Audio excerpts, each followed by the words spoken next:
Assalamu alaikum दोस्तों, welcome back to the next video. So today we will discuss about the obstructive and restrictive lung diseases. ठीक है. First of all, starting with the core concept. पहली बात तो ये है कि number 1 एक छोटा सा कॉन्सेप्ट आपका क्लियर होनी चाहिए इससे पहले कि हम डिजीज़ स्टार्ट करें. फिर आपके लिए इजी हो जाएगा इन डिजीज़ को समझना.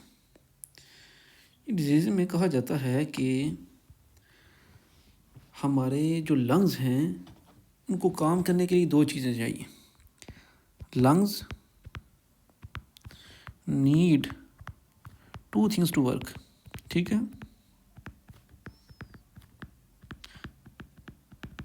वो क्या चीज़ें हैं? ठीक है, पेंसिल चेंज कर लेता हूँ. ठीक है, वो पेंसिल ज़्यादा बेहतर है. अब चीज़ें कौन सी हैं जो उसको चाहिए? पहला आपको पता होना चाहिए, उसे हम बोलते हैं पाइप सिस्टम. ठीक है, एक तो उसे पाइप सिस्टम चाहिए. सेकंड उसको चाहिए बलून सिस्टम.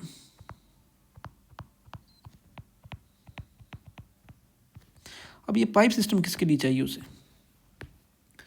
पाइप सिस्टम से मुराद ये है कि जो एयरवेज हमारे रेस्पिरेटरी सिस्टम मौजूद है उसका हम बोलेंगे pipe system. On the other hand balloon system includes lungs. ठीक है आपके. ठीक है, उसके बाद आपका प्लूरा जो मौजूद है around the lungs and the chest wall. ठीक है, अब ये तो हमारा कॉन्सेप्ट क्लियर हो गया. ठीक है, अब नेक्स्ट बात ये है कि अगर आपका पाइप नैरो हो जाए. ठीक है, अगर आपका पाइप सिस्टम नैरो हुआ. ठीक है, नैरो. ठीक है, तो फिर क्या होगा? फिर होगा ऑब्स्ट्रक्शन. ठीक है, पाइप सिस्टम में कोई प्रॉब्लम आई. ठीक है, आपकी क्या होगी? Obstruction. On the other hand अगर आपके बलून के अंदर स्टिफनेस आ गई, ये आपका जो बलून सिस्टम है, ठीक है, इसके अंदर स्टिफनेस आ गई. अपनी बात याद रखना, स्टिफनेस आनी चाहिए. ठीक है, स्टिफनेस. स्टिफनेस मीन्स आपकी जो लंग्स है या आपका जो प्लूरा है या चेस्ट वॉल है ये सख्त हो जाए. ठीक है, मीन्स इनकी जो कंप्लाइंस है, जो लचक है वो डिक्रीज़ हो जाए. ठीक है, सो अगर ये स्टिफनेस होगी तो फिर हमारी बॉडी में क्या होगा? फिर आपने याद रखना है, फिर हम बोलेंगे रिस्ट्रिक्शन. ठीक है, अगर ये 2 चीज़ें आपको याद नहीं तो आपके लिए जो ऑब्स्ट्रक्टिव लंग डिजीज़ और रिस्ट्रिक्शन लंग डिजीज़ हैं ये मोस्टली ईजी हो जाएंगे. ठीक है, वेरी ईजी हो जाएंगे. ठीक है, आपको समझ आ गया कि पाइप सिस्टम नैरो होगा तो जो डिजीज़ होंगी वो ऑब्स्ट्रक्शन होंगी. ठीक है, ऑब्स्ट्रक्शन होगी उसकी वजह से. ठीक है, अगर कोई बलून सिस्टम में प्रॉब्लम आएगी तो फिर रिस्ट्रिक्शन होगी. ठीक है, और everything else is just detail. ठीक है, ये 2 चीज़ें आपको उम्मीद है कि समझ आ गई होंगी. ठीक है, अब आते हैं अपने नेक्स्ट कॉन्सेप्ट की तरफ, हमारे ऑब्स्ट्रक्शन. अब आते हैं अपने ऑब्स्ट्रक्टिव लंग डिजीज़ की तरफ. अपना टॉपिक नंबर 1 स्टार्ट करते हैं, जो क्या है? Obstructive lung disease. ठीक है,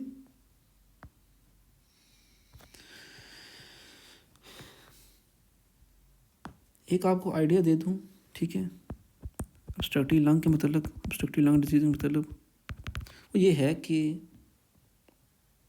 जब भी ये तो हमें पता चल जाए कि ऑब्स्ट्रक्टिव में होता क्या है कि आपका जो एयरवे है, आपका जो पाइप सिस्टम है ये नैरो हो जाता है. एयरवे नैरो हो जाता है. ठीक है, और जब ये नैरो होता है तो हमारी बॉडी में क्या चीज़ें, क्या चेंजेस आती हैं?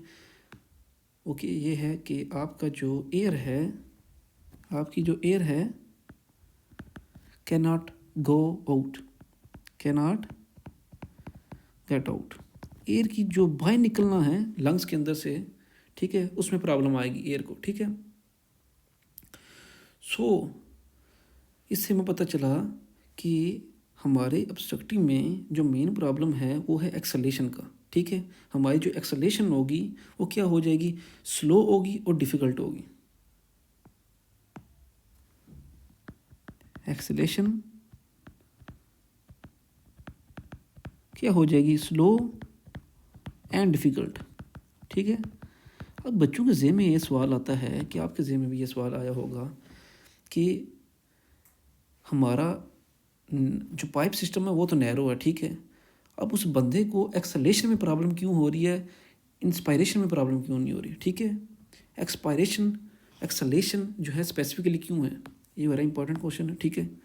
आपके जहन में भी आ रहा होगा, ठीक है। ये कंसेप्ट भी क्लियर कर लेते हैं। एक्सलेशन स्पेसिफिकली क्यों अफेक्ट होता है किसके अंदर, आपके ऑब्स्ट्रक्टिव लंग डिजीज के अंदर, ठीक है। एयर को अंदर आने में भी प्रॉब्लम होनी चाहिए, ठीक है। आपके जहन में ये क्वेश्चन आता होगा, इसका जवाब सिंपली ये है,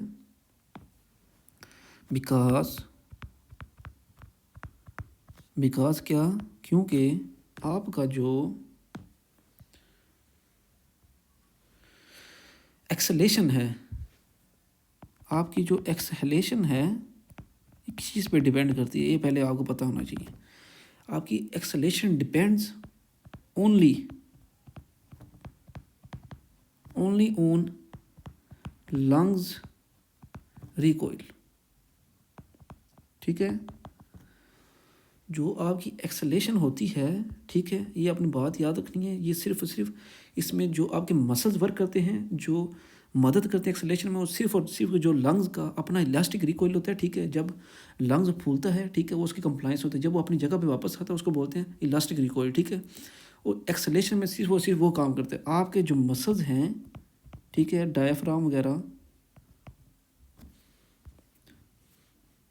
आपके जो मसल्स हैं, ठीक है, डायफ्राम के या जो आपके चेस्ट वॉल के, वो इतना इंपॉर्टेंट पार्ट प्ले नहीं करते एक्सलेशन में, ठीक है।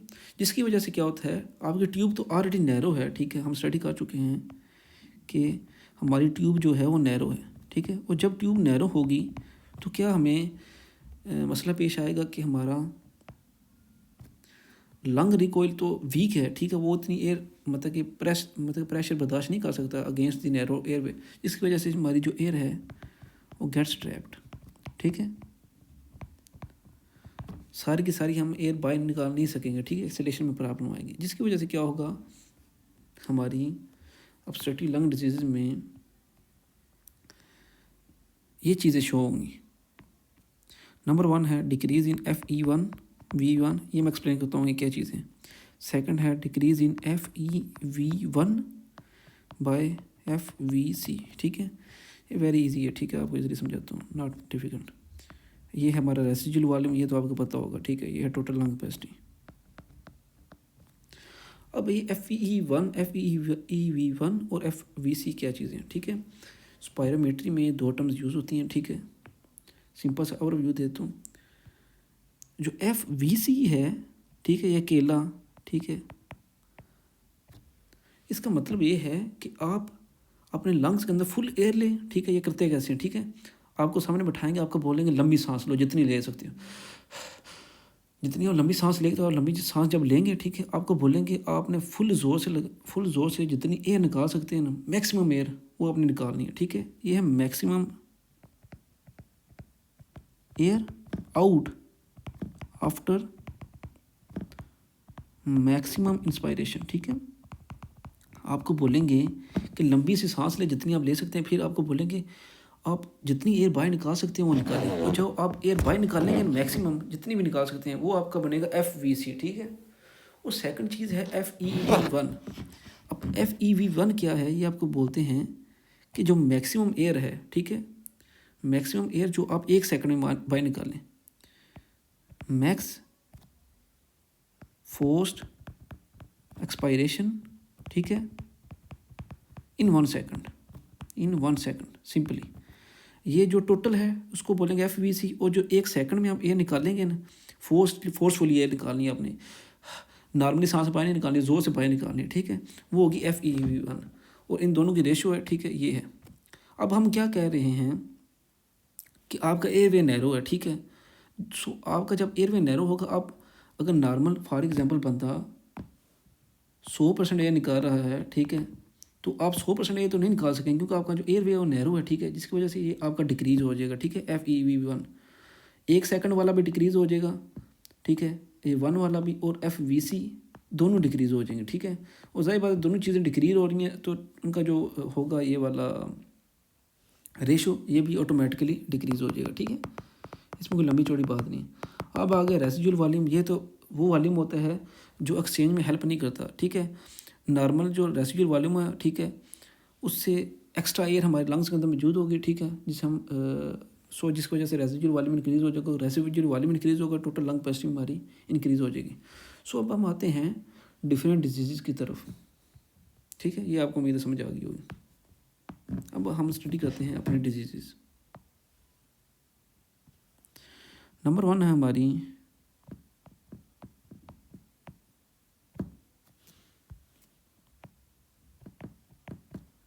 एम्फीसीमा। अब एम्फीसीमा क्या है ये पहले आपको बताना चाहिए। इसमें होता क्या है, आपका जो लंग बलून है वो डैमेज होता है। क्या होता है इसमें, होता क्या है, लंग बलून इज डैमेज।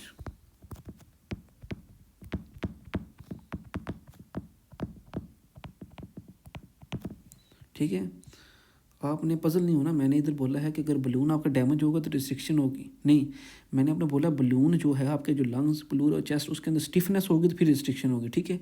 अगर उसमें डैमेज आ रहा है जिसकी वजह से उसकी कंप्लाइंस इंक्रीज़ हो रही है, ठीक है, तो वो ऑब्स्ट्रक्शन में आएगा, ठीक है। अब ऑब्स्ट्रक्शन होती कैसे, अब हम उसकी तरफ आते हैं, ठीक है।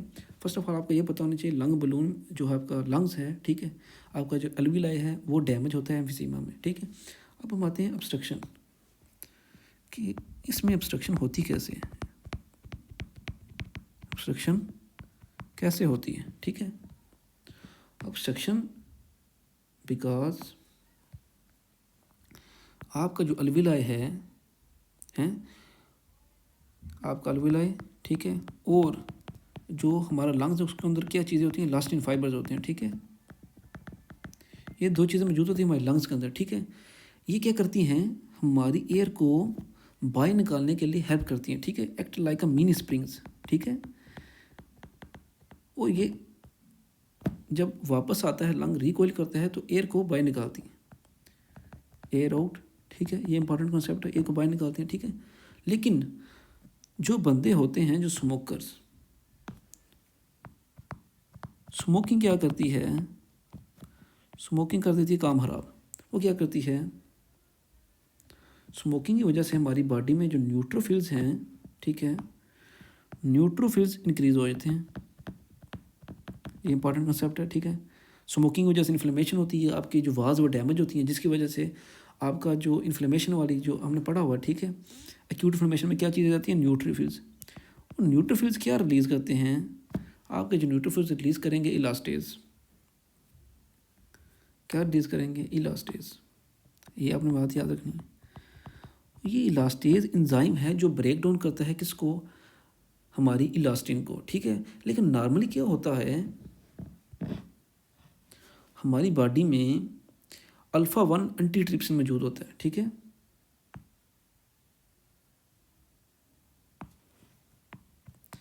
अल्फ़ा 1 एंटीट्रिप्सिन हमारी बॉडी में नॉर्मली मौजूद होता है, ठीक है। वो क्या करता है कि वो प्रोटेक्ट करता है लंग्स को, लंग्स फ्रॉम इलास्टेज, ठीक है। लेकिन क्या होता है कि जो होते हैं बंदे स्मोकर्स होते हैं, या कुछ बंदों में कुछ डिजीज़ आ रही थी जिसकी वजह से इम्यून जो जेनेटिक डिजीज़ आई थी जिसकी वजह से आपका जो अल्फ़ा 1 ये एंटीट्रिप्सिन है, ठीक है, अल्फ़ा 1 एंटीट्रिप्सिन है, ये क्या हो जाता है, ये लो हो जाता है, ये एब्सेंट हो जाता है, ठीक है, ठीक है। मोस्टली स्मोकर्स में कॉमन है, ठीक है। सो जब ये लो या एब्सेंट होता है तो होता क्या है कि जो इलास्टेज है हमारा क्या करता है, अल्विलाई को डिस्ट्रॉयज अल्विलाई, ठीक है, आपकी जो अल्विलाई है उसको डिस्ट्रॉय कर देते हैं, ठीक है। सो जिससे क्या होगा, जब आपका अल्विलाई होगा तो क्या होगा, ये आपको पता होना चाहिए। व्हाट हैपन्स,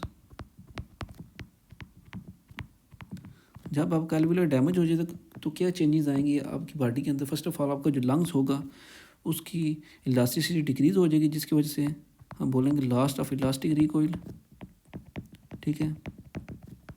वो सही तरह से वापस नहीं आएगा, ठीक है, जिसकी वजह से हम एयर बाहर नहीं निकाल सकेंगे, ठीक है। जिसका उस नेक्स्ट सेकंड क्या है, लंग्स बिकम फ्लोपी, आपके लंग्स फ्लोपी हो जाएंगे, ठीक है। उसके बाद एयरवे कोलैप्स ड्यूरिंग एक्सपायरेशन,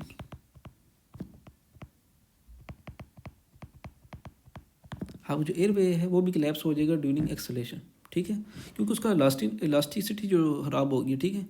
सो इसमें क्या होगा, आप ब्रीथ इन तो कर सकेंगे, ये जो पेशेंट है ये ब्रीथ इन तो करेंगे, सांस लेने में प्रॉब्लम नहीं होगी, लेकिन जब बाहर निकालेंगे कैन नॉट ब्रीथ आउट। वजह क्या है कि जो लंग्स का रिकॉइल है, इलास्टिक रिकॉइल, वो ही एब्सेंट है। वो क्या है, एब्सेंट है। वो हम पढ़ चुके हैं कि जो हमारा एक्सेलेशन है, ये देखें एक्सेलेशन किधर पढ़ा हमने, कि जो हमारा एक्सेलेशन, ये देखिए एक्सेलेशन में हम सिर्फ और सिर्फ हमारा जो लंग्स रिकॉइल है वो काम करता है मेनली, ठीक है। इसमें क्या है, हमारा रिकॉइल हो गया कम, ठीक है, जिसकी वजह से एक्सेलेशन में प्रॉब्लम आएगी, ठीक है। लेकिन बच्चों के ज़हन में सवाल आता है कि इसमें हाइपर इन्फ्लेशन क्यों होती है, वाई हाइपर इन्फ्लेशन, ये भी सवाल आता है कि हमारा जो लंग है ये हाइपर इन्फ्लेट क्यों होगा इन पेशेंट्स के अंदर। इसकी वजह सिंपल सी है, ठीक है, क्योंकि आप जो हमारे लंग्स हैं, लंग्स नॉट फुली एम्प्टी, ठीक है, हम लंग्स को पूरी तरह से एम्प्टी नहीं कर सकेंगे, ठीक है, नॉट फुली एम्प्टी, ठीक है, पूरी तरह से एम्प्टी नहीं कर सकेंगे, जिसकी वजह से क्या होगा, जो आपकी लंग्स के अंदर क्या होगी, एयर ट्रैप हो जाएगी, एयर ट्रैप्ड, जिसकी वजह से क्या होगा, आपकी जो चेस्ट है वो बैरल हो जाएगी, बैरल चेस्ट नज़र आएगी, ठीक है। इन पेशेंट्स के अंदर होगी बैरल चेस्ट। नॉर्मली क्या होता है कि हमारा जो ये चेस्ट है, इसका इस तरह समझाता हूँ, ये 3D इमेज बनाता हूँ, फिर आपको समझ आएगी, ठीक है। ये फ़र्ज़ करें अगर आपकी चेस्ट है, ठीक है, ये इसका डायामीटर है, ये वाला, ये डायामीटर है, ये अंटीरियर टू पोस्टीरियर है, ठीक है, और ये जो है ये लेफ़्ट टू राइट, ठीक है, ये वाला एरिया लेफ़्ट टू राइट है, ठीक है। नॉर्मली क्या होता है, जो आपका एरिया होता है लेफ़्ट टू राइट, ये वाला, ठीक है, ये ज़्यादा होता है किससे ज़्यादा होता है, जो अंटीरियर टू पोस्टीरियर, जो आगे से पीछे वाला साइड वाला एरिया है, अंटीरियर टू पोस्टीरियर, ठीक है, ये ज़्यादा होता है नॉर्मली किससे, लेफ़्ट टू राइट से कम होता है, ठीक है। ये जो आपके सामने छाती है, जो इसका एरिया है वो साइड वाले से ज़्यादा है, ठीक है। आपका जो लेफ़्ट टू राइट एरिया है वो ज़्यादा है as compare to anterior to posterior. लेकिन पेशेंट में क्या होता है कि ये वाला सिस्टम डिक्रीज़ हो जाता है, ठीक है, आपका जो अंटीरियर टू पोस्टीरियर है वो इंक्रीज़ हो जाता है, ठीक है। नॉर्मली पेशेंट में नहीं होता, ठीक है, सिंपल ये है।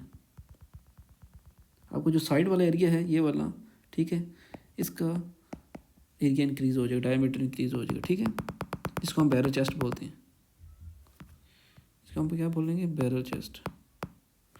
अब आते हैं अपने नेक्स्ट बीमारी की तरफ, that's all about the everything about the emphysema. अब आते हैं नेक्स्ट क्वेश्चन की तरफ, वो है हमारा अस्थमा।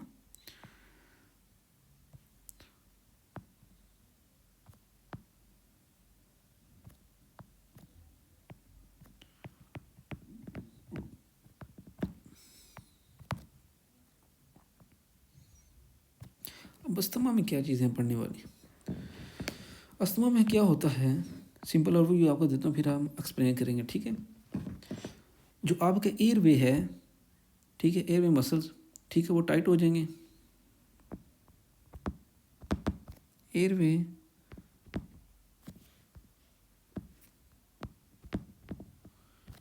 और क्या होगा, muscle tight plus filled with mucus,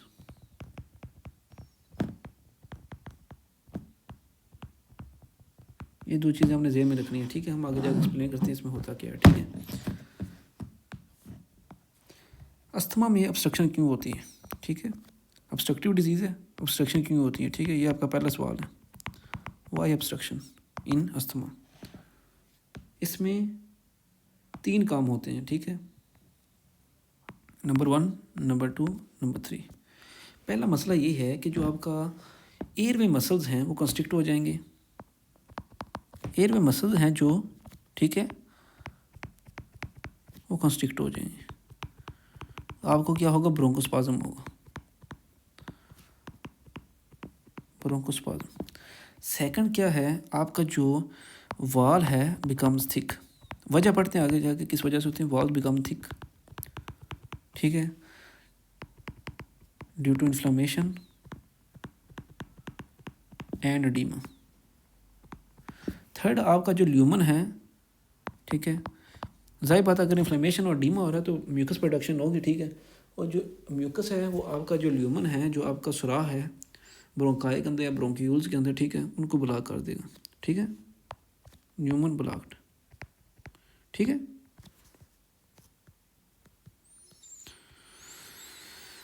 lumen हो गया आपका ब्लॉक, ठीक है। सो सिंपली होगा क्या, आपकी जो ट्यूब है वो नैरो हो जाएगी इन तीनों की वजह से। ये जो 3 काम होंगे ये आपकी ट्यूब को नैरो कर देंगे, ठीक है, जिसकी वजह से आपको क्या होगा, डिफ़िकल्टी होगी किस में, एक्सपायरेशन में, difficulty in expiration.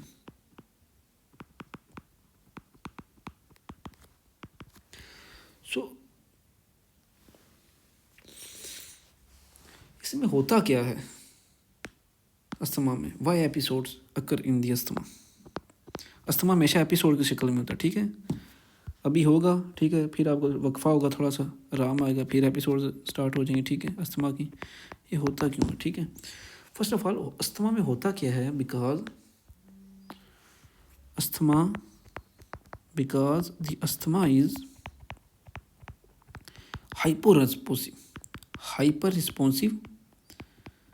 Hyper responsive smooth muscle, ठीक है, स्मूथ मसल। अस्थमा में जो हाइपर होता है रिस्पॉन्सिव स्मूथ मसल, वो रिएक्ट करते हैं किस चीज़ को, रिएक्टिंग टू। अस्थमा के जो पेशेंट्स होते हैं उनके अंदर जो स्मूथ मसल होता है वो हाइपर रिस्पॉन्सिव होता है, वो सेंसिटिव होता है ज़्यादा, ठीक है। सो क्या होता है, जब हमारी बॉडी में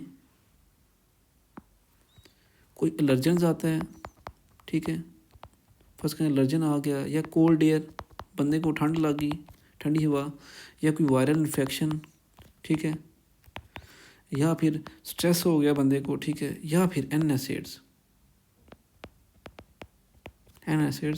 एक सेम्प्टोट्राइएड का हिस्सा है। अच्छा, ये जो 5 चीज़ें हैं इनकी वजह से क्या होता है कि हमारा जो स्मूथ मसल होता है पेशेंट का वो हाइपर रिएक्ट करता है, ठीक है। और हाइपर रिएक्ट जब करेगा तो क्या करेगा, आपका जो एयरवे मसल है ब्रोंकोस्पाज्म नज़र आएगा आपको इन चीज़ों की वजह से। उसके बाद इन्फ्लेमेशन नज़र आएगी, ठीक है, और एडीमा, और इन इन्फ्लेमेशन और एडीमा की वजह से म्यूकस रिलीज़ होगा जो ल्यूमन को ब्लॉक कर देगा, ठीक है। और जब नैरो ट्यूब होगी तो हमारा सिंपली क्या होगा, हमारी एक्सपायरेशन प्रॉब्लम आएगी। लेकिन अब जब इन पेशेंट को हम देखते हैं, आप उनको उनके पास बैठें, ठीक है, स्टेथोस्कोप लें, तो आपको आवाज़ आएगी वीजिंग की। वीजिंग की आवाज़ क्यों आती है, सिंपल सी बात है कि जब भी एयर नैरो एयरवे से गुजरती है, ठीक है, आप सीटी कैसे मारते हैं, सीटी मारने का तरीका ये है कि आपका जो ब्लो आउट क्या करते हैं लिप्स के थ्रू, ठीक है, आप लिप्स का जो एरिया है वो नैरो कर देते हैं। सेम इसी तरह इधर होता है, जब आपका लंग्स के जो पाइप सिस्टम है वो नैरो होगा तो उसमें जब एयर निकलेगी तो उधर से विसल प्रोड्यूस होंगी, ठीक है। अब सवाल आपका आता है कि कफ क्यों इस पेशेंट को, वाई कफ, इस पेशेंट में कफ क्यों हो रही है, ये भी इंपॉर्टेंट सवाल है यार, कि इस पेशेंट में खांसी क्यों है, ठीक है। खांसी का सिंपल ये है कि जो आपकी बॉडी में है इन्फ्लेमेशन, आपकी बॉडी में है एडीमा, ठीक है, ये क्या चीज़ें प्रोड्यूस करेंगी, ये म्यूकस प्रोडक्शन इंक्रीज़ कर देंगी। और जो ये म्यूकस है, म्यूकस प्लग्स ठीक है। ये जो म्यूकस प्लग्स हैं ये इरिटेट करते हैं किसको, हमारी रिसेप्टर्स को, ठीक है। जब हमारे रिसेप्टर्स इरिटेट होते हैं, ठीक है, वो इस चीज़ को बाहर निकालने की कोशिश करते हैं, ठीक है, जिसकी वजह से हमें कफ होती है, ठीक है। थर्ड है, क्वेश्चन आपका आता है कि वाई ब्रोंकोडायलेटेड वर्सेस,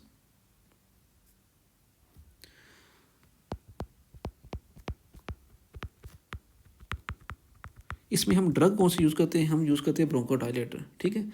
ब्रोंकोडायलेटर क्यों यूज़ करते हैं, क्योंकि इधर आपकी जो मेन प्रॉब्लम है वो क्या है, कंस्ट्रिक्शन की।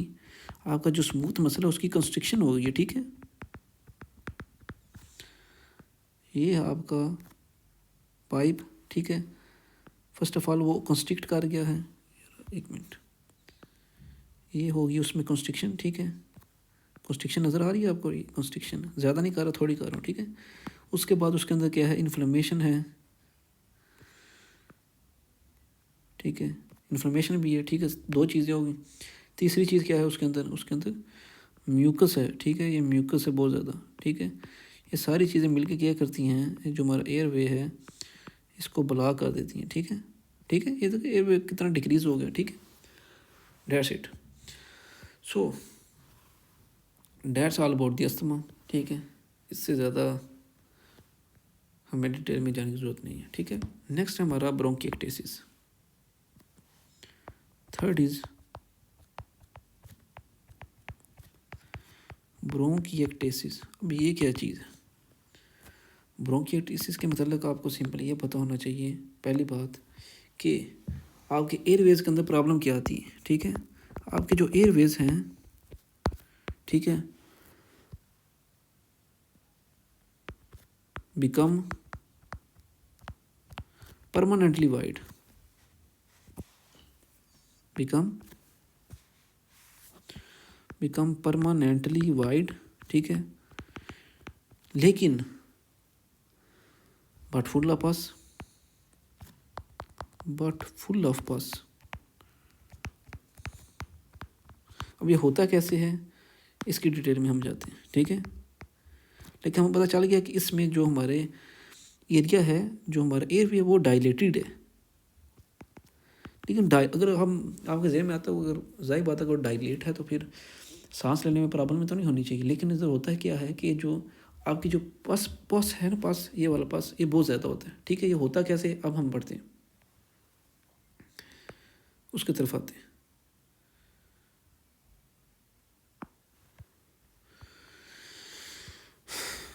इधर लिखा गया है airway tube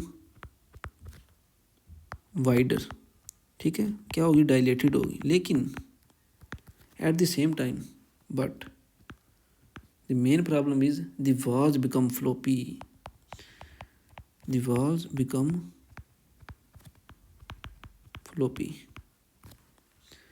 and plus full of pus and mucus, ठीक है। सो अगर ये चीज़ें होंगी हमारे एयरवे के अंदर तो क्या होगा, air can not escape properly, ठीक है। ये तो उम्मीद आपको समझ आ गई होगी। लेकिन आपके जहन में भी सवाल आ रहा होगा, ये बंदा बोल रहा है कि इसमें होगी डायलेशन, ये डायलेशन कैसे होगी। हम इसकी तरफ भी आ जाते हैं, परेशान होने की जरूरत नहीं है। वाई डज डायलेशन, इसमें डायलेशन क्यों होती है, ज़रा ये भी इम्पोर्टेंट बात है, ठीक है। डायलेशन होती है कि आपकी बॉडी में अगर हो क्रोनिक इन्फेक्शन,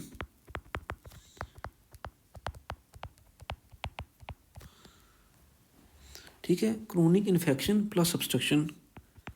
एक पेशेंट है जिसको लॉन्ग टर्म से इन्फेक्शन है, ठीक है, और ऑब्स्ट्रक्शन है, ठीक है। इन्फेक्शन की वजह से क्या होता है, ऑब्स्ट्रक्शन होता है, यार सिंपल सी बात है। तो ये दोनों चीज़ें क्या करती हैं, ये काज करती हैं क्रोनिक न्यूट्रोफिल इन्फ्लेमेशन,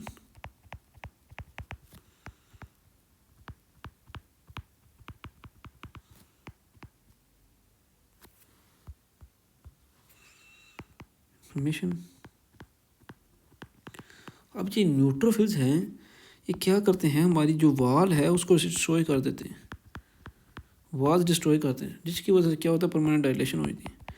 जो वाल की डायलेट करने की इलास्टिक रिकॉइल होगा जो वाल का, वो ख़त्म हो जाएगा। ठीक है, ये बात आपको समझ आ गई। ये आपका एयरवे है, ठीक है, नॉर्मल, ठीक है। इसमें आपको है लॉन्ग टर्म से इन्फेक्शन, इधर इधर इधर, ठीक है। अब न्यूट्रोफिल आएंगे इधर, न्यूट्रोफिल्स इधर आके करेंगे अटैक, ठीक है। अगर तो हुई एक बार तो फिर तो मसला नहीं, लेकिन ये लॉन्ग टर्म से है, ठीक है। तो न्यूट्रोफिल्स की जो तादाद होगी वो न्यूट्रोफिल की क्रोनिक होगी, ठीक है। बार बार न्यूट्रोफिल्स आके अटैक करेंगे, इन्फेक्शन खत्म जो नहीं हो रहा, ठीक है। जिसकी वजह से क्या होगा, ये जो आपकी वाल है ये डिस्ट्रॉय हो जाएगी, आपकी जो वाल है वो डिस्ट्रॉय हो जाएगी, दोनों की दोनों वाल हैं, ठीक है। और इस डिस्ट्रक्शन की वजह से जो इसका लास्टिक रिकॉइल है, लचक है, ये भाईजान ख़त्म हो जाएगी, इलास्टिक रिकॉइल हो गया ख़त्म, ठीक है। जिसकी वजह से ये पक्की पक्की खुली रह जाएगी, ठीक है। सो अब इन्फेक्शन है, इन्फेक्शन की खसूसियात क्या होती हैं। इन्फेक्शन रिलीज़ करता है पस प्लस म्यूकस, ठीक है। इधर वाल भी डिस्ट्रॉय होंगे और लॉट ऑफ पस होगा, इधर पस भी होगा, ठीक है। ये आपका पस है, ठीक है। इधर आपको म्यूकस भी नज़र आएगा, ठीक है, ये म्यूकस प्लग्स हैं, ठीक है। इसकी वजह से क्या होगा, ये एयरवे आपका नैरो हो जाएगा, ठीक है। सिंपल सी बात ये है। अब होता ये है कि बच्चों को जहन में आता है कि वाई डेली पुरलेंट स्मूटन इन पेशेंट्स के अंदर, ठीक है, डेली बेसिस पे पुरलेंट किस्म का स्पूटम निकलता है, ठीक है। जो पुरलेंट स्पूटम है, वेट करें, मुझे पुरलेंट का उर्दू मीनिंग चेक करने दें, वेट करें।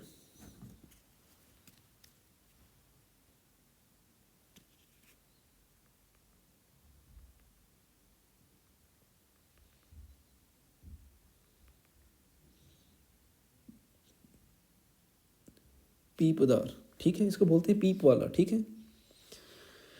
पुरलैंड को बोलते हैं पीप वाला स्पूटम, आप उस पेशेंट के अंदर डेली नज़र आता है, ठीक है। वेट करें, मेरे एक और सवाल भी है, ठीक है, पढ़ाते पढ़ाते मेरे जहन में भी आ गया, वो भी देख लेता हूँ, ठीक है।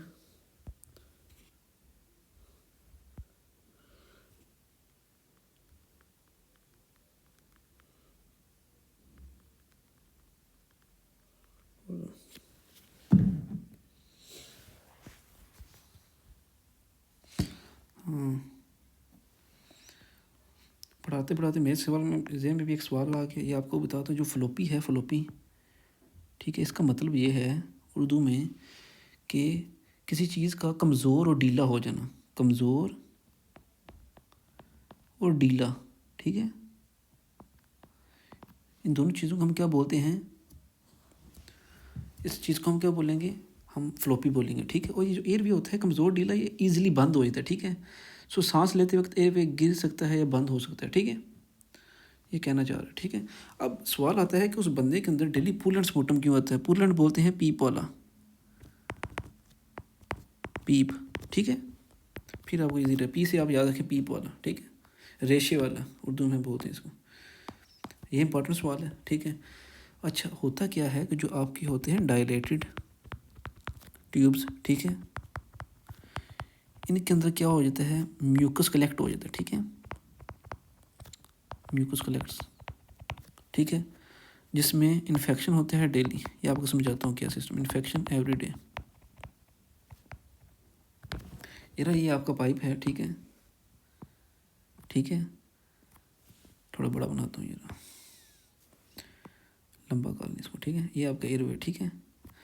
ये अब कई जगह से डायलेट है, कई जगह से नैरो है, कई जगह से डायलेट है, ठीक है, जिधर इधर उसको इन्फेक्शन हुआ, ठीक है, ठीक है। जो वाल्स डैमेज होंगी वो डायलेट कर देंगी।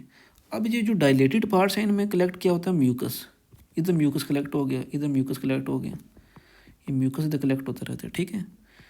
जो म्यूकस इधर कलेक्ट होता है इसमें क्या होता है, जो बैक्टीरिया है ये ग्रो करता है, ये छोटे छोटे बैक्टीरिया हैं जो ग्रो कर रहे हैं, ठीक है। ये बैक्टीरिया इंक्रीज़ होगा और जो बैक्टीरिया होगा ये प्रोड्यूस क्या करेगा, ये जो न्यूट्रोफिल्स हैं, ये हमारे न्यूट्रोफिल्स हैं, ये जब इधर जाएंगे बैक्टीरिया को जाकर मारेंगे, ये बैक्टीरिया को मारेंगे तो इधर से पस प्रोड्यूस होगा।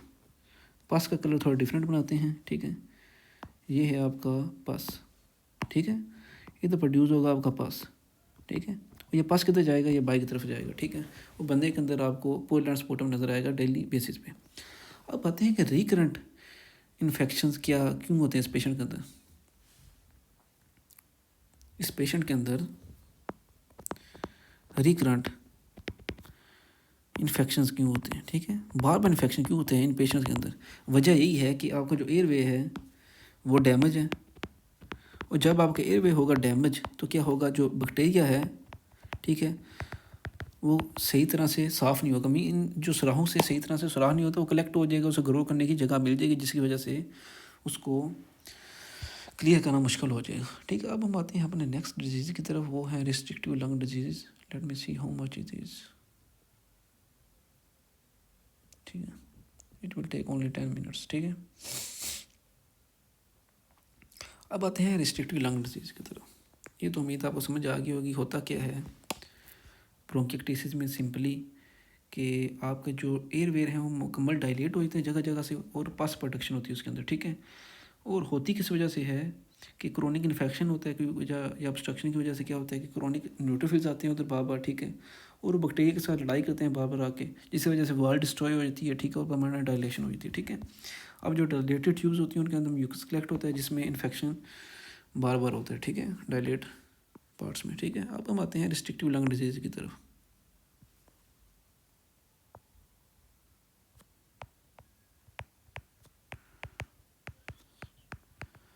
रिस्ट्रिक्टिव लंग डिजीज़, ये अब हमारा आ गया सेकंड पार्ट। पहले में हमने क्या स्टडी किया, एम्फीसीमा हमने स्टडी किया, अस्थमा स्टडी किया, और ब्रोंकिएक्टिसिस स्टडी किया। अब हम स्टडी करेंगे रिस्ट्रिक्टिव लंग डिजीज़, ठीक है।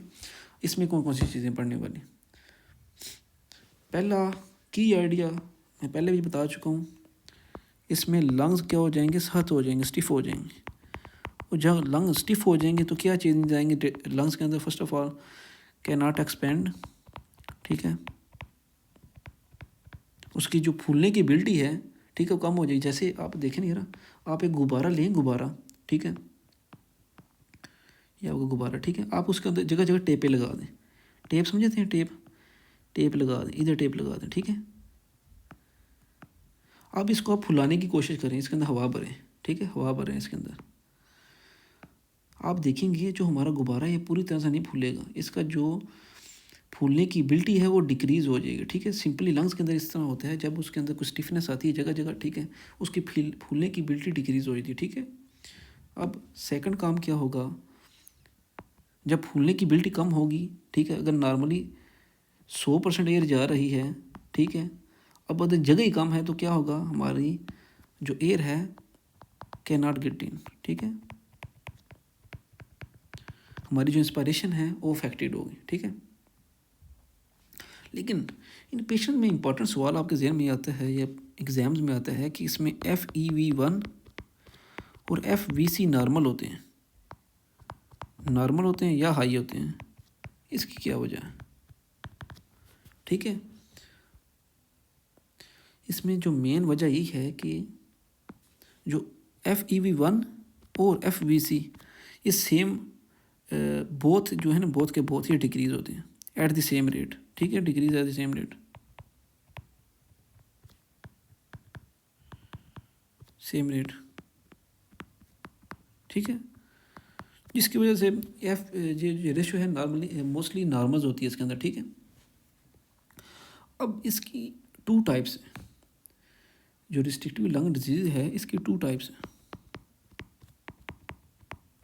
अब 2 टाइप्स कौन कौन सी हैं, फर्स्ट ऑफ ऑल है एक्स्ट्रा पुलमोनरी।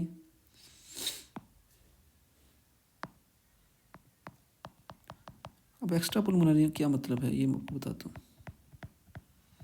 सेकंड हमारा पुलमोनरी, ये डिपेंडिंग ऑन दी काज है, ठीक है, काजेज़ के बेसिस पे हमने इसकी 2 टाइप्स बनाइए। First of all extra pulmonary, इसका मसला ये है कि जो एक्स्ट्रा पुलमोनरी है आपका जो लंग्स है वो नॉर्मल है, नॉर्मल लंग्स, ठीक है, लेकिन प्रॉब्लम किधर है, लंग्स तो नॉर्मल है लेकिन इनको बट कैनॉट एक्सपेंड, एक्सपेंड क्यों नहीं कर रहे, क्योंकि आपके जो लंग्स के आउटसाइड एरिया है, ठीक है, आपके आउटसाइड क्या मौजूद है, आपके प्लूरा मौजूद है, ठीक है, आपका डायफ्राम मौजूद है, आपका चेस्ट मौजूद है, चेस्ट मसल मौजूद है, ठीक है, लंग्स हार्ट मौजूद है, ठीक है। जो लंग्स के आउटसाइड एरिया है उसमें कोई प्रॉब्लम है, ठीक है, उसके अंदर एयर आ गई है या फ्लूइड आ गया है, ठीक है, वो आगे जाकर डिस्कस करते हैं, ठीक है। लेकिन जो पुलमोनरी होगा उसमें जो मेन काज होगी वो आपका होगा स्टिफ लंग्स, ठीक है, ये हमारे लंग्स के अंदर प्रॉब्लम होगी, ठीक है। फर्स्ट ऑफ ऑल हम स्टडी करेंगे एक्स्ट्रा पुलमोनरी, ये क्या चीज़ है।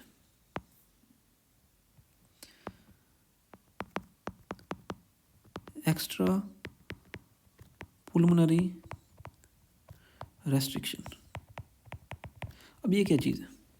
एक्स्ट्रा पुलमोनरी रेस्ट्रिक्शन में आपने सिंपल ये याद रखना है, आपका जो लंग्स है वो नॉर्मल है, लेकिन प्रॉब्लम किधर आ रही है हम स्टडी करते हैं। एग्जांपल आपको देता हूँ, इससे आपको इजीली समझ आ जाएगा। पेशेंट है ओबेसिटी वाला, ठीक है, ओबेसिटी के पेशेंट में जो चेस्ट है वो फुली एक्सपेंड नहीं होती, ठीक है, फुली एक्सपेंड नहीं हो सकती, जिसकी वजह से आपकी इंस्पायरेशन में प्रॉब्लम आएगी, डिस्ट्रिक्टिव लंग डिजीज होगी, ठीक है। सेकंड स्कोलियोसिस, ये होती है मैकेनिकल रिस्ट्रिक्शन, आगे जाके हम स्टडी करेंगे डिटेल के अंदर, फिलहाल आपको बस ओवरव्यू दे रहा हूँ, ठीक है, मैकेनिकल रिस्ट्रिक्शन है, ठीक है। उसके बाद है न्यूरोमस्कुलर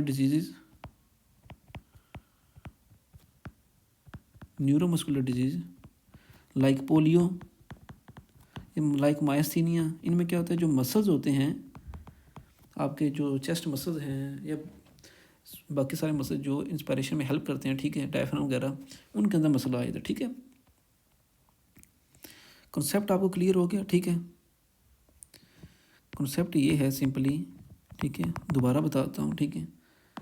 आपके जो लंग्स हैं वो बाइजन फाइन है, गुड है, ठीक है, लेकिन चेस्ट वॉल जो है, ठीक है, आपकी और मसल्स, ठीक है, ये मसल्स, ठीक है, डायफ्राम मसल्स हो गए, बाकी रिस्पायरेटरी मसल्स हो गए, कैनॉट पुल इट ओपन, वो इस जो हमारा जो लंग्स है, ठीक है, इसको पूरी तरह खोलेंगे नहीं, कैनॉट पुल इट ओपन, ठीक है, जिसकी वजह से क्या होगा, जो हमारी टोटल लंग कैपेसिटी है वो डिक्रीज़ हो जाएगी। सही बात, जब हमारा टाइडल वॉल्यूम में डिक्रीज़ हो जाएगा तो सही बात, टोटल लंग कैपेसिटी तो डिक्रीज़ होगी। लेकिन ये बात आपने याद रखनी, इसमें जो डिफ्यूजन है, ऑक्सीजन डिफ्यूजन, वो नॉर्मल रहेगी, ठीक है। ऑक्सीजन को डिफ्यूज़ होने में कोई प्रॉब्लम नहीं होगी, जितनी एयर आएगी बेशक वो थोड़ी आएगी, लेकिन थोड़ी थोड़ी हमारे ब्लड के अंदर चली जाएगी।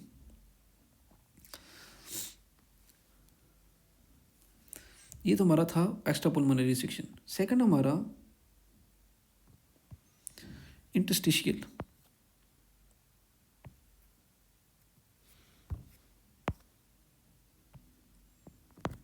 फर्स्ट हमारा क्लियर हो गया एक्स्ट्रा पुलमोनरी। अब हम आते हैं पुलमोनरी की तरफ। पुलमोनरी का हम बोलते हैं इंटरस्टिशियल लंग डिजीजेज। इसमें क्या होता है कि जो आपके लंग्स हैं, ठीक है, वो स्टिफ हो जाते हैं, ठीक है, स्टिफ लंग्स। जो मोस्टली रिस्ट्रिक्टिव डिजीज़ हैं उनकी जो मोस्टली काजेज है वो ये वाले, ठीक है। अब ये वजह आपके ज़हन में आती है, वाई लंग्स बिकम स्टिफ। आप समझदार बंदे हैं, होशियार बंदे हैं, ठीक है, आपके ज़हन में सवाल आएगा कि स्टिफनेस हो किसी रही है, ठीक है, ये भी तो सवाल है, ठीक है। बिकॉज आपके जहन में जो जवाब ये है कि बिकॉज इंटरस्टिशियम होता क्या है, ये तो उम्मीद है आपको पता होगा। जो अलविलाई होता है, अलविलाई आपके, इसके राउंड जितनी भी स्पेस होती है ना, स्पेस, अलविलाई के राउंड जितनी भी स्पेस होती है उसे हम इंटरस्टिशियम बोलते हैं, ठीक है। अब उसको क्या होता है कि इन पेशेंट्स के अंदर उसमें इन्फ्लेमेशन हो जाती है, ठीक है, वो थिक हो जाता है, ठीक है, इंटरस्टिशियम थिक हो जाता है, ठीक है, या फाइब्रोटिक हो जाते हैं। ये 3 प्रॉब्लम्स आती हैं किसके अंदर, हमारे हमारे किसके अंदर वेट करिए थिक वाला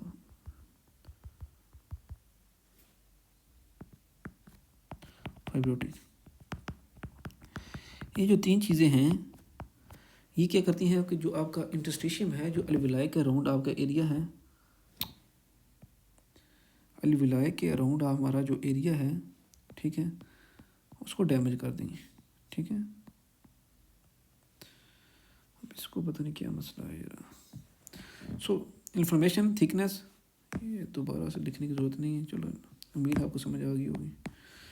इन्फ्लेमेशन, ठीक है, थिकनेस इंक्रीज़ हो जाएगी और फाइब्रोटिक एरिया होगा, ठीक है, ये तीन चीज़ें होंगी, ठीक है।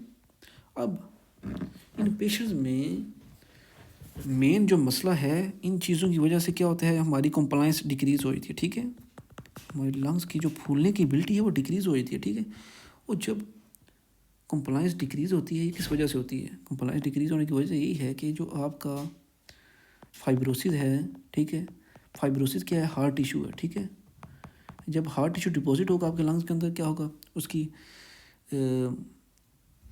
हार्ट टिश्यू को जो एक्सपेंड करने के लिए, ठीक है, ज़्यादा प्रेशर चाहिए होता है ना, मोर प्रेशर चाहिए एक्सपेंड करने के लिए, ये पता नहीं एक्सपेंड मोर प्रेशर नीडेड, ठीक है। और हमारे अंदर इतना प्रेशर होता नहीं है, ठीक है, जिसकी वजह से क्या होता है कि जो लंग्स हैं, ठीक है, लंग्स फिल्स बट लिटल, ठीक है, पूरी तरह वो फिल अप नहीं होंगे, ठीक है, जिसकी वजह से क्या होगा, आपका टोटल लंग कैपेसिटी डिक्रीज़ हो जाएगी, आपका जो FVC है वो डिक्रीज़ हो जाएगा, इसकी रेशो नॉर्मल रहेगी, ठीक है। लेकिन ये तो मज़े की बात ये है, इसमें मैं तुमने आप लोगों को बताया कि किधर हमने पढ़ा अभी, जो एक्स्ट्रा पल्मोनरी रिस्ट्रिक्शन है, इसके अंदर जो ऑक्सीजन है ये नॉर्मल होगी, मींस जो आपका ए ग्रेडियंट है, partial pressure of air in the alveoli and the artery, ये सेम होगा, ठीक है, इनमें इतना डिफरेंस नहीं होगा। लेकिन इधर भाईजान जो आपका ए ग्रेडियंट है, ठीक है, वो क्या होगा, वो इंक्रीज़ हो जाएगा, क्योंकि ग्रेडियंट क्या मतलब है, डिफरेंस, ठीक है, ग्रेडियंट से मुराद डिफरेंस है, ठीक है। डिफरेंस किस चीज़ का, प्रेशर का, एयर की जो अमाउंट है उसका, ठीक है। आपका क्या होगा, जो आपकी इंटरस्टिशियम है, ठीक है, जब वो थिक हो जाएगी, ठीक है, तो क्या होगा, जो ऑक्सीजन डिफ्यूजन है वो स्लो हो जाएगी, स्लो ऑक्सीजन डिफ्यूजन, किधर से, अलविलाई से ब्लड वेजल्स के अंदर, कैपिलरीज के अंदर, ठीक है, कैपिलरीज के अंदर आपकी डिफ्यूजन स्लो हो जाएगी, ठीक है, स्लो हो जाएगी, ठीक है, क्योंकि इंटरस्टिशियम जो आपका थिक हो गया। अब हम आते हैं अपने इंटरस्टिशियम लंग डिजीज़ की जो टाइप्स हैं उसकी तरफ आते हैं, ठीक है, कौन कौन सी इंटरस्टिशियम लंग डिजीज़ हैं, ठीक है, वो हम स्टडी करते हैं। जो फर्स्ट ऑफ ऑल है उसे बोलते हैं इडियोपैथिक पुल्मोनरी फाइब्रोसिस। पहली डिजीज़ हमारी इडियोपैथिक पुल्मोनरी फाइब्रोसिस। अब इडियोपैथिक पुल्मोनरी फाइब्रोसिस है क्या कि पेशेंट्स के अंदर होता क्या है कि रिपीटेड माइक्रोस्कोपिक इंजरी होती है। अब रिपीटेड माइक्रोस्कोपिक इंजरी की वजह से होता है क्या है कि आपके जो फाइब्रोब्लास्ट्स हैं वो इंक्रीज़ हो जाते हैं, ठीक है, और जब फाइब्रोब्लास्ट इंक्रीज़ होंगे तो क्या होगा, आपकी बॉडी में होगी कोलाजन फाइब्रोसिस।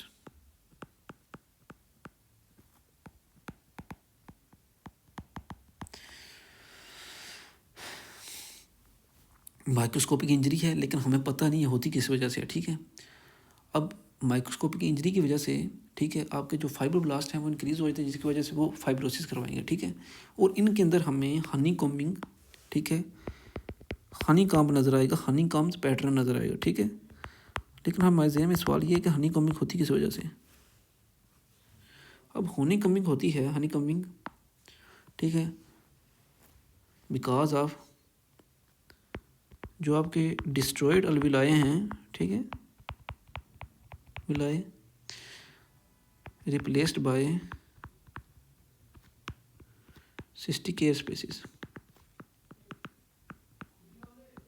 क्योंकि दो तरह के पैटर्न होंगे ना यार, नॉर्मली ये हैं आपके अलविलाए, ठीक है, ये अलविलाए हैं आपके, ठीक है, ये अलविलाए हैं, ये अलविलाए हैं, ये अलविलाए हैं, ठीक है। अब इनमें से कुछ ना कुछ जो हमारे हैं वो गए डैमेज, ठीक है। अब जो डैमेज हैं वो ऐसे हो गए, ठीक है, वो ऐसे हो गए, ठीक है। ये सेम किस तरह हो गया, जो शायद मक्खी का छत्ता नहीं होता, सेम उस तरह हो जाएगा। कुछ के अंदर माखियों भरा होता है, कुछ के अंदर माखियों नहीं होता। सो हनी कम पैटर्न हमें नजर आएगा, ठीक है, क्योंकि जो अलविलाई आपके डैमेज हो जाएंगे उनके अंदर जो सिस्टिक एयर स्पेसिस बन जाएंगे, ठीक है।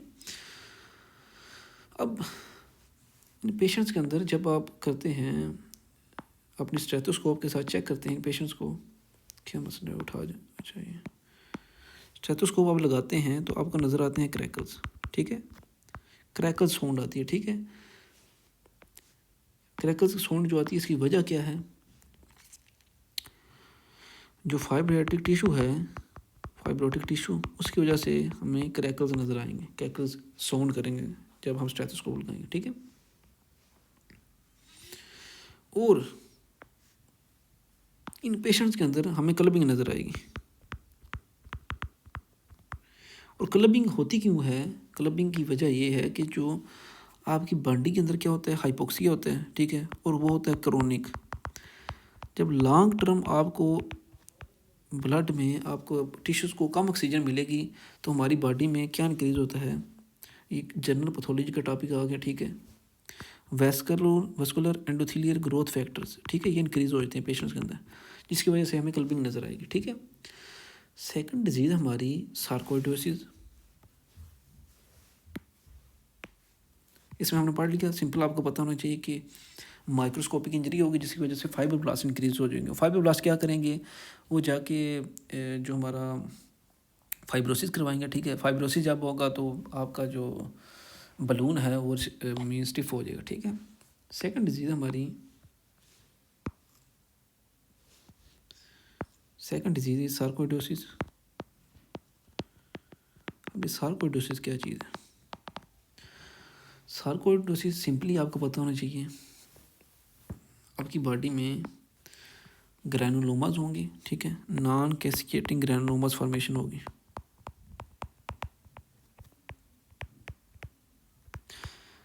ये आगे जाके दोबारा हम डिटेल में पढ़ेंगे, ठीक है, फिलहाल आपको ओवरव्यू दे रहा हूँ, ठीक है। कुछ डिजीज़ आगे जाके दोबारा रिपीट भी होंगे, ठीक है। जो नॉन कैस्केटिंग ग्रैनुलोमास हैं, ग्रैनुलोमास होता क्या है, सिंपली ये आपको पहले पता होना चाहिए। ग्रैनुलोमास होता ये है कि कुछ इन्फेक्शन होते हैं आपकी बॉडी के अंदर, ठीक है, आपके जो मैक्रोफेज हैं और जो जॉइंट सेल्स हैं, मैक्रोफेज और जॉइंट सेल, वो उसको घेर के एक छोटा सा सेपरेट एरिया बना देते हैं, ठीक है, उसको ट्रैप कर लेते हैं। ये जो ट्रैप एरिया आपको नज़र आ रहा है इसको हम ग्रैनुलोमा बोलते हैं, ठीक है। आपको नॉन कैस्केटिंग ग्रैनुलोमास नज़र आएंगे किसके अंदर, इन पेशेंट के अंदर सार्कोइडोसिस की। ये जो काज है ग्रैनुलोमास की, ये हम आगे जाकर स्टडी करेंगे। सार्कोइडोसिस एक नेक्स्ट वीडियो में पूरा का पूरा टॉपिक है, ठीक है, उसमें हम बताएंगे कि ग्रैनुलोमास बनते क्यों हैं। लेकिन ये करते क्या है एक्चुअली, ये जो आपके लिम्फेटिक्स हैं, ठीक है, उसको ब्लॉक कर देते हैं। ये करते हैं ब्लॉक लिम्फेटिक्स, ठीक है। और जब लिम्फेटिक थोरेसिक डक्ट में नहीं जाएगा तो क्या होगा, आपको इंस्टिट्यूट लंग डिजीज़ होगी, ठीक है। और सेकंड जो आपके ग्रैनुलोमास हैं, ये इंपॉर्टेंट बात है, ठीक है, ये क्या करते हैं, ये विटामिन डी की प्रोडक्शन इंक्रीज़ कर देते हैं। विटामिन डी का क्या काम होता है कि आपके जो स्टोमक है उसमें से कैल्शियम को ऑब्जॉर्ब करना, ठीक है, कैल्शियम। सो कैल्शियम आपकी बॉडी में ज़्यादा हो जाएगा, ठीक है। अब इसे हम डिटेल में जाकर नेक्स्ट स्टडी करेंगे। फिलहाल मैं इसकी डिटेल में नहीं जाऊँगा क्योंकि इसमें बहुत ज़्यादा डिटेल है ग्रैनुलोमा की, मतलब क्योंकि उसकी हम डेफिनेशन पढ़नी है, उसकी डिटेल पढ़नी है, ठीक है। उसका बेसिक आइडिया हमें इतना नहीं है, ठीक है, उस डिटेल में हम नेक्स्ट जाएंगे। फिलहाल आपको ओवरव्यू दे रहा हूँ, ठीक है। थर्ड हमारा न्यूमोकोनियोसिस। अब ये क्या चीज़ है न्यूमोकोनियोसिस, न्यूमोकोनियोसिस सिंपली बोलते हैं कि कुछ बंदे होते हैं जो जिनकी इन्वायरमेंट में सिलिका हो गया, एस्बेस्टास हो गया, ठीक है, मतलब कि ऐसी प्लेस पे वर्क कर रहे हैं, ठीक है, जिधर सिलिका और एस्बेस्टास बहुत ज़्यादा है, ठीक है। तो क्या होता है कि जो ये डस्ट पार्टिकल्स हैं,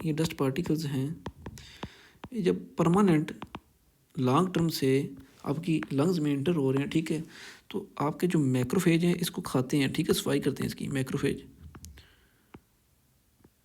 किधर मौजूद है? मैक्रोफेज आपके एल्वियोलाई में, ठीक है। लेकिन जब ये मैक्रोफेज जैसे खाते हैं तो रिलीज़ क्या करते हैं? साइटोकाइंस, ठीक है। अब जो साइटोकाइंस हैं, ये वाले जो साइटोकाइंस रिलीज़ करते हैं, ये करवाते हैं फाइब्रोसिस, ठीक है। ये मेन प्रॉब्लम है इधर, बस सिंपली, ठीक है। जिसकी वजह से क्या होता है, आपका जो लंग्स रिस्ट्रिक्ट हो जाता है। लेकिन इधर एक सिंपल रूल आपने याद रखना है, जो सिलिका होता है आपका, सिलिका, ठीक है, ये आपके ऊपर लोब्स को अफेक्ट करता है, ऊपर लोब्स, ठीक है। और जो एस्बेस्टास होते हैं ये आपके लोअर लोब्स को अफेक्ट करते हैं, ठीक है। इसमें डिटेल में हम नेक्स्ट वीडियो में जाएंगे, ठीक है। इसके मतलब हम इनकी डिटेल पढ़ेंगे, ठीक है। एक्शल नोड्स होते हैं इसमें, प्लूरल प्लैक्स होते हैं, ये जस्ट टुमारो या नेक्स्ट वीडियो में हम करेंगे, ठीक है। उसके बाद दो डिजीज़ हमारी रहेगी, एक है हाइपर सेंसिटिविटी न्यूमोनाइटिस, ठीक है। इसमें इसका थोड़ा ओवरव्यू, क्योंकि ये वाली बीमारी आगे रिपीट नहीं होगी। हाइपर सेंसिटिविटी न्यूमोनाइटिस, न्यूमोनाइटिस, ये क्या होता है?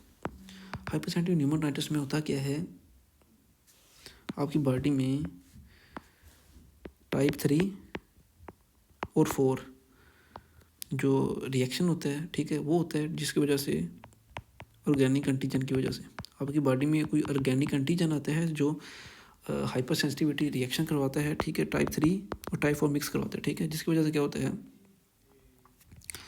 अगर तो अक्यूट है, ठीक है, तो फिर तो कोई मसला नहीं, फिर रिवर्सिबल है। लेकिन क्रोनिक में लॉन्ग टर्म पेशेंट्स में क्या होगा, फाइब्रोसिस होगी, ठीक है, प्लस ग्रैनुलोमास होंगे। ये तो आपने देख लिया कि जो मेन प्रॉब्लम हमारी इन डिजीज़ के अंदर आ रही है, फाइब्रोसिस है, ठीक है, फाइब्रोसिस है, ठीक है, ग्रैनुलोमास हैं, ठीक है, जो क्या कर रहे हैं वो भी कैल्शियम इंक्रीज करते हैं, ठीक है। इधर क्या है, फाइब्रोटिक टिश्यू है, ठीक है। ये सब के अंदर फाइब्रोसिस होगी। मेन जो इनका जो फाइनल फैक्टर है वो फाइब्रोसिस है, ठीक है। लास्ट है ड्रग इंड्यूस्ड, ठीक है। इनकी डिटेल पढ़ने की इतनी ज़रूरत भी नहीं है, ठीक है। Drug induced interstitial lung disease, ये क्या है? इसमें होता है कि आपके जो ड्रग्स हैं क्या करते हैं, इंजर करते हैं, डायरेक्टली जाके इंजर। कुछ ड्रग्स ऐसे हैं हम डिस्ट्रिक्स करते हैं आपके न्यूमोसाइट्स को, ठीक है। जब आपके न्यूमोसाइट डैमेज होंगे तो क्या होगा, आपका जो है रिस्ट्रिक्शन में प्रॉब्लम आएगी, ठीक है। ड्रग्स कौन कौन से हैं, एम्यूड्रोन, सेकंड ड्रग कौन से है, ब्लियोमाइसिन, बुसल्फन और मिथोट्रेक्सेट, ठीक है। दो मोस्ट इंपॉर्टेंट, एम्यूड्रोन और मिथोट्रेक्सेट, ये आपने लाजमी याद रखना है, ठीक है। एक और डिजीज़ है एक्यूट रेस्पिरेटरी डिस्ट्रेस सिंड्रोम। उसमें क्या होता है कि जो प्रोटीन रिच फ्लूइड है वो आपके एल्वियोलाई में आ जाता है, ठीक है, जिस वजह से गैस एक्सचेंज नहीं होता, ठीक है। लेकिन ये हम टुमारो नेक्स्ट वीडियो में स्टडी करेंगे। Up to the next video students, goodbye, subscribe and like the channel if you like the video. Thank you, good bye.